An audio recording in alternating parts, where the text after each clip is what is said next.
Okay, Econ 200, let's do this. We're now moving into the second half of the Chapter 6 material on taxes and subsidies. Last video I talked to you about taxes. This one is on subsidies. My last video topped 45 minutes in length. That was longer than I was expecting it to take. I'm going to do my best to keep this video shorter than that, which shouldn't be too difficult because all the reasoning around subsidies is the same as taxes. It's just the opposite. Everything's going to go in the opposite direction that it did with taxes. So we should be able to run through it pretty quickly. Let's begin by talking about what happens when you put a subsidy on a good. Remember that with a tax, what you're telling either the seller or the buyer is, if you make this transaction, I'm going to charge you money. That's what a commodity tax is. A commodity subsidy is the opposite of that. You're telling either the buyer or the seller, if you engage in this activity, I'm going to pay you money for every unit that you buy or every unit that you sell. So let's think about what would happen if you offered the subsidy to the seller. Okay, if you offer the subsidy to the seller, then he doesn't need to make up the entire cost of production on a particular unit from the buyer because he knows that the government is going to be paying him some money in addition to that. So, for example, if it cost the seller, let's say, $1 to produce their first unit, if the government tells them, hey, for every unit you produce, we will pay you $1, well, then the supplier could afford to give that first unit away for free to a buyer. Sorry, the seller could afford to give that first unit away for free to a buyer because the government's going to cover the full cost of it. On some more expensive unit, maybe this costs, I don't know, $5 to produce this one. If the government is offering a $1 subsidy, the seller only needs the buyer to cover $4 of that cost. And if the buyer was willing to pay that amount, the seller would be willing to sell that next unit, and so on. So if there is a subsidy that is paid to the sellers, what that's going to do is shift the supply curve down vertically by an amount exactly equal to the subsidy. Okay. Now, the buyer is not going to capture that full amount of the subsidy under ordinary circumstances because if you offer a subsidy of $1, you move down from the old equilibrium price to here, that's not an equilibrium. Buyers are going to compete the price up to the new equilibrium. But it is going to result in a lower price to the buyers, and we would call that price PB, just like we did with taxes. Okay, now the buyer's only paying the lower price PB, but when the seller gets the extra $1 from the government, the seller is getting to sell at this higher price as far as they're concerned. Call that price PS. Okay, so notice this is exactly the opposite of what happens with a tax. With a tax, the buyer pays a higher price than the seller receives. With a subsidy, the seller receives a higher price than the buyer has to pay. Okay, now, what if you put the subsidy on the buyers? You're cutting the check to them instead of cutting it to the sellers. Well, same basic idea is going to happen. Now the buyers will be willing to spend what they would have been willing to spend before, plus whatever amount you are subsidizing them. So if this buyer was willing to pay $10 for a unit, but he knows that the government is going to give him $1 just for making the purchase, well, now he'd be willing to spend his own $1 plus the government's $1, which would be $11. And that's true all the way down this demand curve. So the demand curve would shift up by, in this case, $1, which means it's going to cross the supply curve at that point. Call that DS. There's the new demand curve. Notice that that would push the price up to this level PS, right? This is the new equilibrium. The buyer would be paying that price to the seller, but then when the government sends the buyer his subsidy, that subsidy offsets the price that he has to pay, and so he ends up only really having to pay this lower price, PB. So just like with a tax, it doesn't matter who you collect the tax from, the effect on the buyer and seller will be the same. The same is true for a subsidy. It doesn't matter who the government sends the check to, the ultimate effect on the buyer and seller will be the same. Okay, now then we had, with a tax, we had a tax wedge, and we drew a line on the left-hand side of the equilibrium wherever the tax wedge touched the demand curve and the supply curve, that told us the prices that the buyer would pay and the seller would receive. Okay, well, a subsidy is just a negative tax. So instead of putting that tax wedge or that wedge on the left-hand side of equilibrium, instead we put it to the right of equilibrium, and we would still, take a wedge that is the same size as this one here, and wherever it fits exactly between the supply and demand curve, we would wedge it in at that point, and where that line touches the supply curve, that gives us the price that the sellers would receive, and where it touches the demand curve, it's going to be the price that the buyers would have to pay. Okay? And this would be the equilibrium quantity, the number of trades if there were no subsidy. When you have the subsidy, it's going to shift the quantity out here. We'll call that QS, the quantity when there is a subsidy, right? And on this graph, here was the original equilibrium. When you put the subsidy on either the buyer or sellers, you end up at one of these two new equilibria. Each of them has the same quantity, right? QS. Okay, so good there. Now, next up, we're going to think about the subsidy incidence. We talked about the tax incidence in the first video. Tax incidence basically is a fancy way of saying who pays the tax. Subsidy incidence is who receives, right? The government is cutting checks to people, but the person that the government cuts the check to is not necessarily the person who ends up better off as a result of the subsidy, or at least they don't capture necessarily most of the money that's being spent in the subsidy. Who actually ends up getting most of the money is, again, going to depend on the elasticity of the supply curve and the demand curve. So suppose we have a situation like this, where supply and demand intersect at this price, PE. Okay, we're going to implement a subsidy wedge, and I'm just like with the taxes, I'm going to make this a big wedge so that the effect is obvious.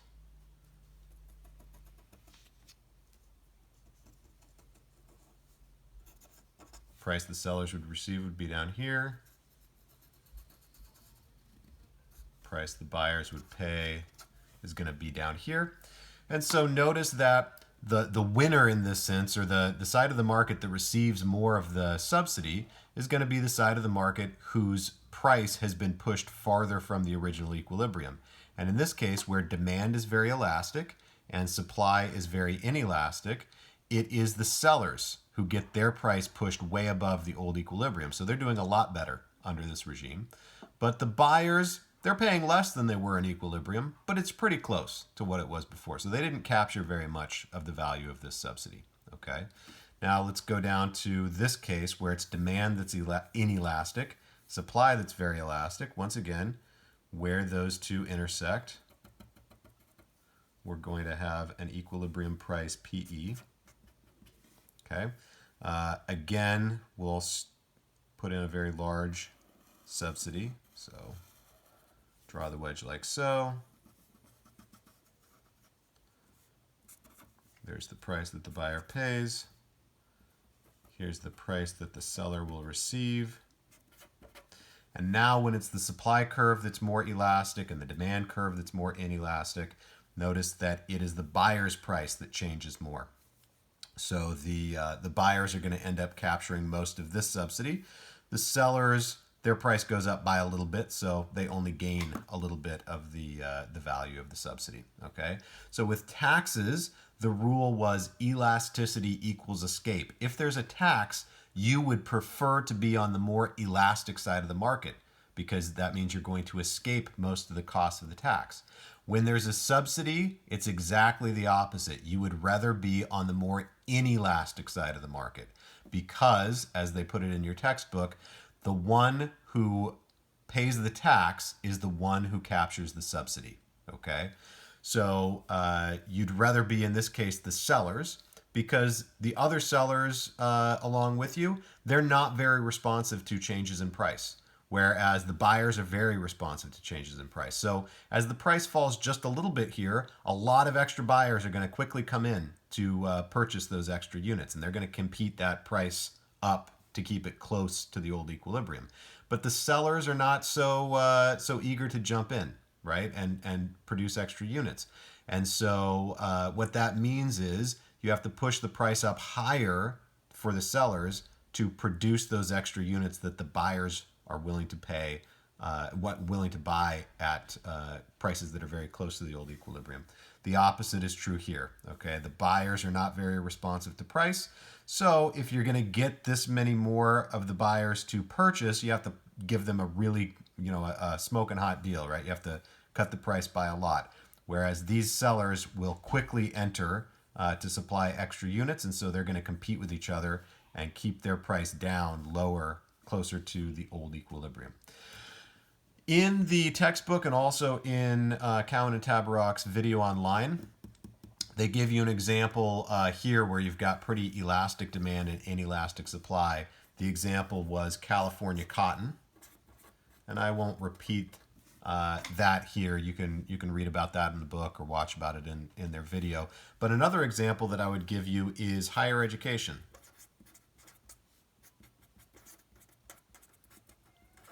Okay, the United States federal government spends billions of dollars every year giving money away to college students and also subsidizing loans to college students, making funds available to college students. Okay, and guess what, guys? You might have thought they were doing that out of the kindness of their heart to make life easier for you. No, sorry. Turns out that the supply of college education is relatively inelastic. It's not that easy to start a new university or to drastically expand an existing university to take advantage of those subsidies. Whereas, the buyers, you guys, our customers, our students, we can get a fairly significant number of extra students for just a little bit less in terms of the price they would have to pay after the subsidies come into effect. So I would argue that higher education, one of the reasons why the price, the sticker price that you see tends to be so high, a big reason for that is the subsidies that go to the students or the would-be students. We at the university capture most of that money in the form of higher prices. So thank you for that. And sorry for that also, I guess. But I'm glad to have you guys in my class, nonetheless. An example down here would be this isn't from the United States, but gasoline subsidies. In a lot of countries, poorer countries in particular, and poorer countries that are oil rich, one of the ways the government stays popular is through gasoline subsidies. So they will spend a lot of money subsidizing the sellers of gasoline at the point of service.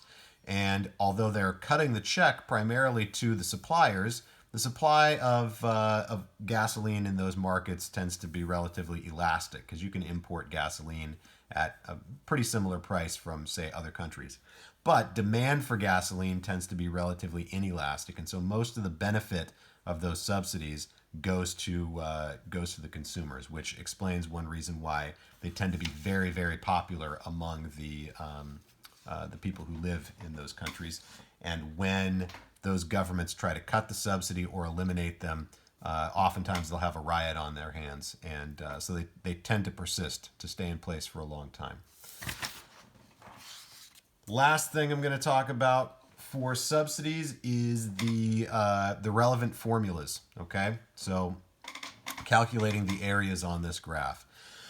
So let's see, what do we got? We've got the equilibrium price, although I'm going to leave that off of this graph because when it comes to subsidies, we're only going to be worried about two formulas for capturing two areas. Okay, and I'll maybe explain a little bit in more detail why in a second. So when you've got a subsidy, we put in subsidy wedge, like so. We've got the price that the sellers receive, the price that the buyers pay. Okay. Now, I'm not going to give you formulas for consumer surplus and producer surplus because they are, they're basically the same as you've already seen, except now producer and consumer surplus would actually overlap. It's going to be this triangle here for the buyers, below the demand curve, above the price they have to pay.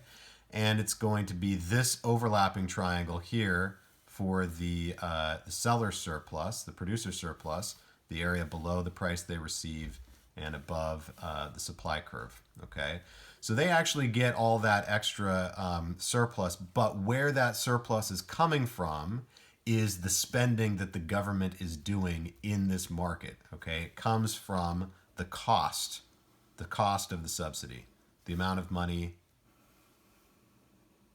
that the government is spending.